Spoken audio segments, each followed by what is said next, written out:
Naked Shamanism. Welcome to With Insights Radio. I'm your host, Iggy Garcia. I will take you on a journey across the universe through shamanism, metaphysical, and holistic. So sit back and relax and enjoy the show.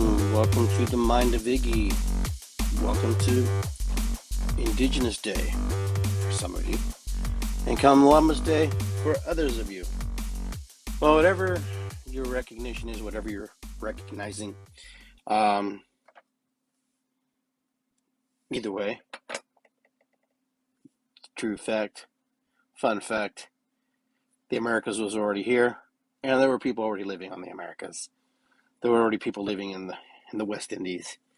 There was already people living on those islands. And to say that they discovered it is a lie. You rediscovered something that was already there, that was already belonged to somebody. So, with my white sage, I'm just here to say, hey, happy Indigenous Day for myself. And if you're a Columbus Day person, that's fine. I'm also Italian as well. And a whole bunch of other stuff. I'm the combination and collaboration and the rape and the pillaging and the manipulation of the conquerors, the people in power. I don't want to say the people per se. I don't want to say the people of Europe, people of Spain or Portugal or these places, because the people were doing their normal thing, trying to survive, trying to live, trying to feed their families.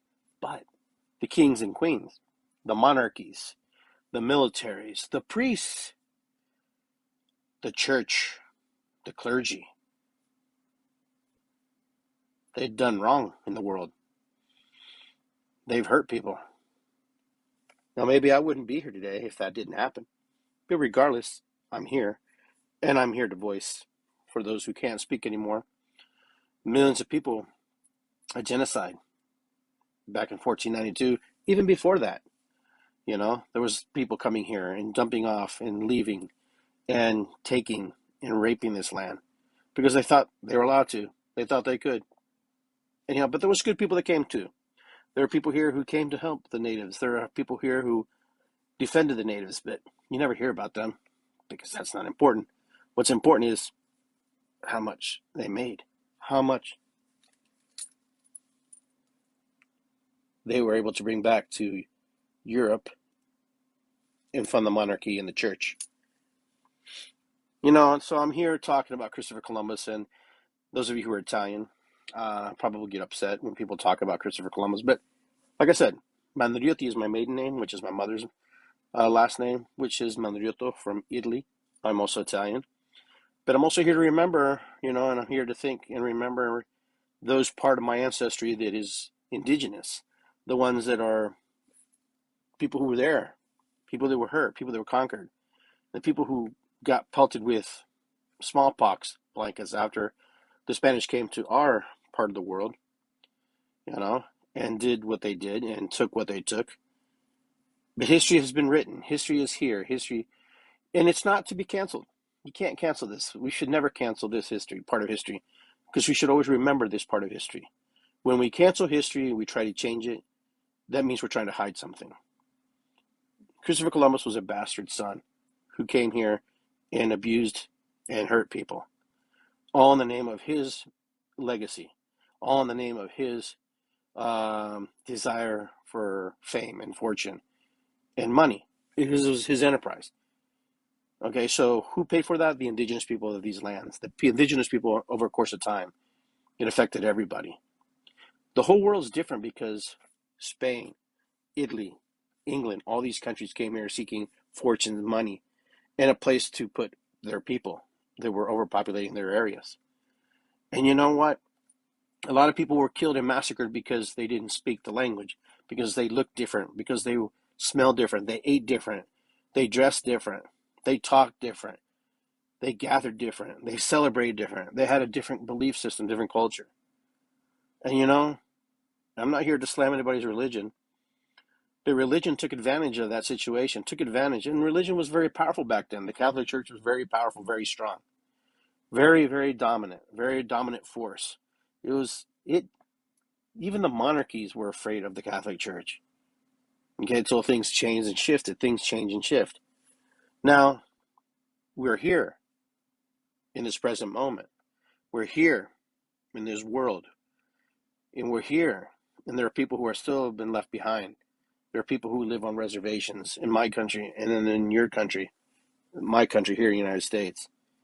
There are people all over scattered around because of the colonization, because of the conquest, conquering lands for power, for greed, because they could. That's why they did it. Not because they were nice people and trying to make better for this land. No, we were in the way. The indigenous people were in the way, and we weren't able to see us as, but other than a commodity, slavery, other than subhuman. But nobody talks about this. Everybody's afraid to talk about it because everybody's afraid that we're going to offend somebody or that I should get over it because that wasn't my ancestors. No, your ancestors did not necessarily do this, but some of our ancestors, some of our people in our lines did do this. But here's the difference. Here's what I want to get to. Maybe you didn't do it, but you have the opportunity to make it right. That's what you do have. You have the potential to make things correct. And every generation doesn't make it right. Every generation of the politicians and presidents does not make it right. They throw you a bone, they throw you this and give you that, and you're supposed to be happy. Why? Because there's treaties. And if the treaty changes, then they'd have to give back lands.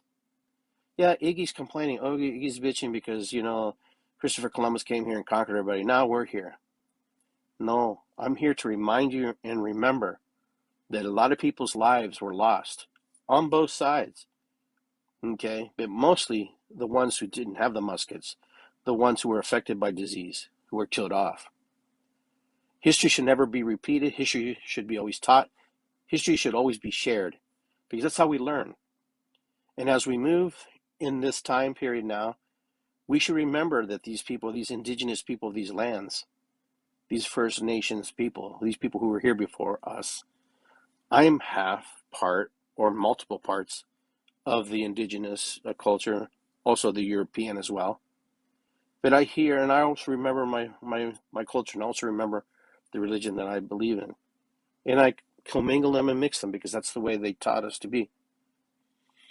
So it's not a celebration. It's not a party. It's a remembering. It's an acknowledgement and saying, hey, you know what? You paid the ultimate sacrifice. You paid the ultimate sacrifice for progress. You paid the ultimate price with your life. You paid the ultimate price because somebody wanted land, because somebody wanted power, because somebody wanted more. They weren't satisfied with just having what they had. They had to have more. And as we live in this country now today and we look around, we should be very grateful for what we have. And we should also be very grateful and understanding that the people, the indigenous people who live here now, still don't have it right, still don't have the means, still not able to somewhat feed their families or live a life that I would call, a life. When we try to indoctrinate people into belief systems and we want them to comply and be part of this culture and then wipe away their belief systems and cultures, that doesn't work. It can't work. If I told you tomorrow that you have to live the way I tell you to live, that you have to drum every day, that you have to eat certain things every day, and this is where you're going to live, and your kids are going to go to my school. Your kids are going to go to and learn what I want them to learn. They're going to learn how to talk to the trees. They're going to go learn how to navigate the waters. They're going to learn to speak to the clouds. They're going to learn to drum. They're going to learn to sing. They're going to learn how to smoke a pipe. Now, a lot of you might be on board with that, but a lot of you might not be. But if it was mandated and it was forced and it was law, it doesn't matter what you would think. What if the indigenous people won that war?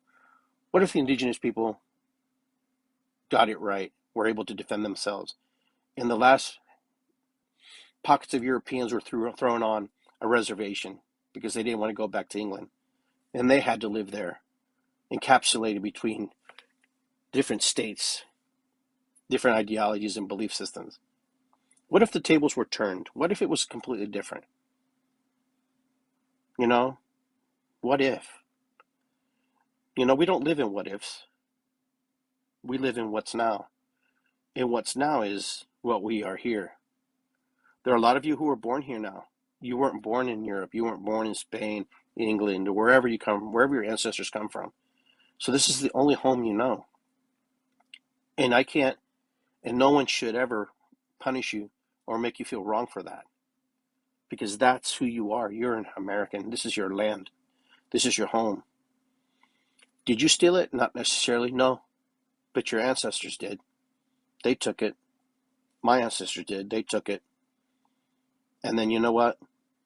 They made and they bred with the indigenous people of these lands and created a person like myself.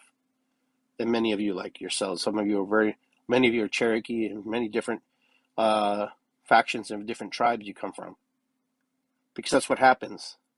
That's what happens when you come to another place, another land. Just things, people fall in love, people get raped, people get abused, people become part of the system. So we've all been indoctrinated into the system. Now it used to be a melting pot. Now we're a salad. We're more like a salad bowl. Some of us are tomatoes, some of us are lettuce, some of us are cucumbers. We all bring different parts, different things to the table now. I can't say that we're all melted in commingled. The only thing that may be melted in is our DNA and our physical body, but maybe not our belief systems. We still live in factions. We have our Italian festivals, our Polish festivals, our Greek festivals, our native powwows. We still have all these things that we do because that's how we recognize ourselves. That's how we identify ourselves, to be part of something. To be human is to attach to something that you truly believe you are from and you love. Indigenous people try to do that, but many of these people have lost their history, have lost who they are. Many of them don't even care to learn. Why? Because they've been stimulated. And hopefully their ancestors keep teaching their kids and teaching the ones that learn. That way, one day when someone does want to learn, they will learn. And sometimes people ask me, why do I share my belief systems with people? Why do I share my culture with them? Because if I don't, it could get lost. And it's a beautiful culture to know. It's a beautiful way of learning. It's a beautiful way to understand who we are and who we were and who will continue being. You know, it's a shame that things couldn't have worked out differently because this world would probably be a completely different world. But it's not. It's not the world that we got. It's the world that was made. This is the world that was forced upon. This is the world that was created. And you know, there was nobody there to fight for the indigenous people's rights. There was no one there to speak for them. There was no one there to help them. They had to help themselves. And many of them died of disease before any of these battles ever occurred. But eventually, disease, poverty, and famine took over. Now, we can't imagine what that felt like. We have no idea what that was like. We have no clue what that even tastes like or smelled like or felt like, to not be able to eat, not be able to drink fresh water, and to be cut off from all the resources that you're used to every day, and to be put into these places. And then eventually what happened, many indigenous people succumbed and submitted and came to the other side because they knew they had to survive. They had to find a way to protect their families. And then they were pitted against each other as well. For there are people who fought until they couldn't fight no more. Some of them will call them terrorists. Some will call them freedom fighters. Some will call them revolutionaries. Someone would call them just plain bad. It depends what side of story, what side of history you're on, and how you look at it and how you feel about it. If you don't have any indigenous blood in you, it may be a little bit harder for you to understand where I'm coming from. But if you do, and you have empathy and compassion for other people and what it means to be a human being versus to just be an indigenous person, or a European, or a colonist, or a conqueror. You know, like I said earlier, my story. Many people were just living their life in Europe, Eastern Europe, and all these different places like you and I do. But you know what? Our governments are to blame for what happened here. Our governments are to blame what happens around the world because our governments make decisions. The only fault we have in today's society, in today's world, is that here in the United States we have the ability to vote. We have the ability to cast a ballot, to walk into a booth and make a decision that will impact the rest of the world. Today we have the right to pick leaders that we choose because the leadership to become a leader in this country has been obscured and has been changed.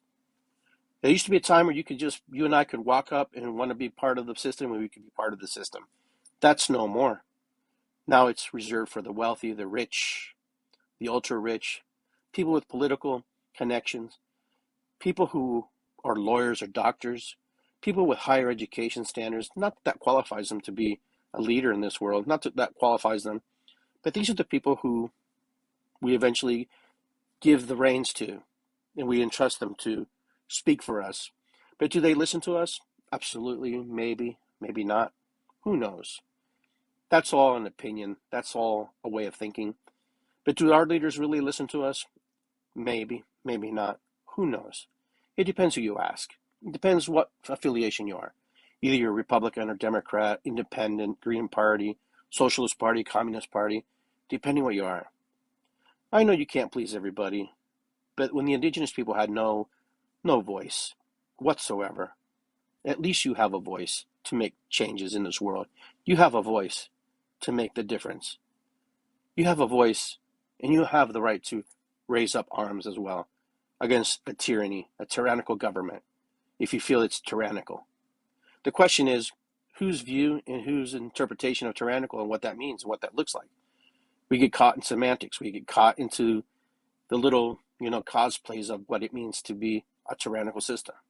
For some people strive in a tyrannical system. Some people suffer in a tyrannical system as much as they suffer in a system that is normal and what it's in front of us.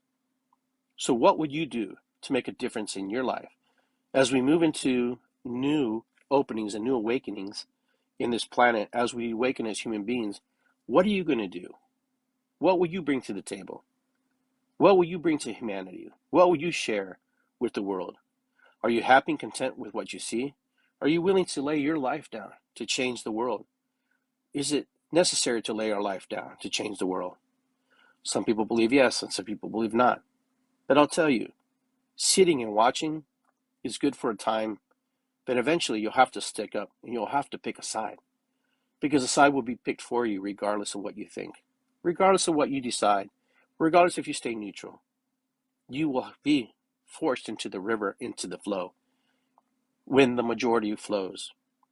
You could stay and hang and act like you don't care, or pretend like you're not part and you don't really want to be involved. But sometimes being silent is just as powerful and it's just as dangerous as those who scream and yell. So your voice being silent or heard or spoken or not is very powerful. The indigenous people yelled, they screamed, they fought. Where was God for them? Where was the belief? Where was the love?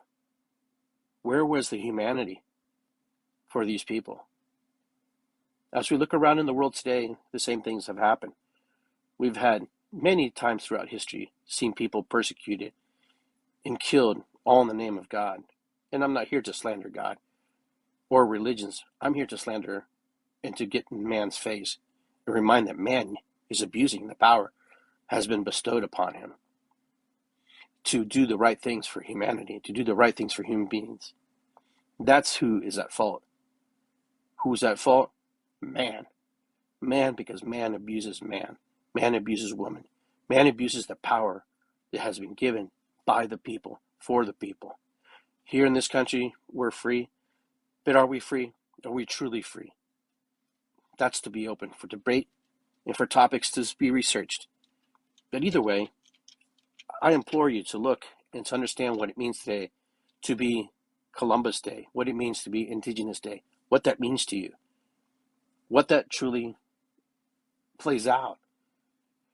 Are we people that just succumb and subdue because we're told to? Are we supposed to just follow because we're told to? Are we supposed to follow because they say the science said so? Is it just such a blanket statement to say, I trust the science? Because that's really a big blanket statement. That's like saying all Hispanics dance Latin music, that all Hispanics speak Spanish. Because they don't. We live in a world of blanket statements where we just throw everything in one big category. We live in a world of, correcting history, cancel cultures, woke, we're living in a world of where the powers to be are deciding what's best for you, what's best for the world. But I'm also here to remind you that you, who were born here in this country and these other countries, you are natives to these lands. As painful as it is for Indigenous people to hear that, you have no other home. This is your home. I just ask that you don't make the same mistakes or allow other people to make the same mistakes. Fight for your freedoms. Protect your freedoms. Because they're not free. They're not. You think they're free. You think you're free. You're only free when you apply and you make sure that the freedoms are respected and honored. That's the only time you know when you're free. Some of you may agree with me, some of you not. But I'm not here to ask for an agreement. I'm here for you to give you a different perspective on how an Indigenous person of mixed blood thinks about the world and how they see the world. I have many friends here on Facebook who are from Peru, from all over the world here in the United States, Columbus, Ohio, and I'm not here to slam you. I'm just here to remind you that Indigenous people deserve the right to be remembered for their contributions, for their life, and their sacrifice. Because many Indigenous people helped the white European when they came across on their ships and when they had nothing to eat. That we forget these stories. Yes, we call Thanksgiving, but what's the true meaning of Thanksgiving? What's the true meaning of giving? The true meaning of giving is understanding what you took and what you no longer belongs to somebody else. The true meaning is giving thanks for the opportunities to be and to make this a better place. Now, there are many people here who suffer. We have people who are homeless. There are people, Americans, who have nothing to eat, nothing to have, nothing to gain. And a lot of it could be because they're displaced or they're broke or poor. But a majority of them, they suffer mental illness. But my friends, I'm not here to gripe. I'm just here to remember that the Incas were conquered in 30 minutes because they believed that the people who came from the boats and the ships and the horses and their shiny armors and their muskets were gods. Is that ignorance on their part? No, it's not ignorance on their parts. It's not ignorance because they believed and they trusted and they had faith in what they believed in. And that faith and that trust was turned on them. And once they were conquered, the Spaniards wanted the gold, filled up to a room so high, they wanted more. And then they executed the leader, Atahualpa. And then the people were frightened without a king. And when a god king dies, people scatter, people get confused and don't understand. So they very tactful, very smart conquerors knew what they were doing. And you know what? The rest is history. Then they brought their blankets with smallpox and distributed them throughout the communities and throughout the world so they can depopulate these areas so they wouldn't have to fight very much with people. But our immunity grows and becomes stronger. And the Indigenous people who, through herd immunity, eventually they did survive. The smallpox is still around, my friends. It's not gone. Because eventually the body learns to create its own immune system and protects it. And then we move through it. There was no scientist to tell you that. They just knew that they had a weapon and they used it. So my friends, without getting too political, because this story can get spun out anyways, it's today's remembrance. Today's an honoring. Hold ceremony. If even for a minute, just say thank you. I'm sorry, please forgive me, I love you. To these people who lost their lives, who will be ever forgotten in history, who will never be remembered, who will never have a name spoken, who will never have a face attached to them, as we live throughout our lives as well. The only remembrance they have as a history is what happened to them versus of who they were and what they did and the contributions they brought to the world. So as for Christopher Columbus Day, I do believe it should be changed. Personally, that is my personal opinion. Christopher Columbus doesn't represent the whole. Christopher Columbus represents a part of the whole. So the indigenous people have the right to be remembered. And did Christopher Columbus change the world? Of course he did. All right, my friends. With that, I want to say goodbye. Thank you. Thanks for tuning in to the Mind of Iggy. I know I spoke more than I probably should, but I thought it was important, and I thought it was something that needed to be said. I'll never be afraid to speak for indigenous rights and for people's rights or human rights, because if no one speaks, no one was heard. And sometimes people wait for that person to speak because they don't know how to articulate what the feelings and emotions that they have. So I will continue drumming. I will continue doing my ceremonies, my sweat lodges, and all the things that I do in my life in order to share my history and my love for what it means to be an indigenous human being. I don't forget my European roots, but I truly am in love with the indigenous aspects of who I am in the parts of myself.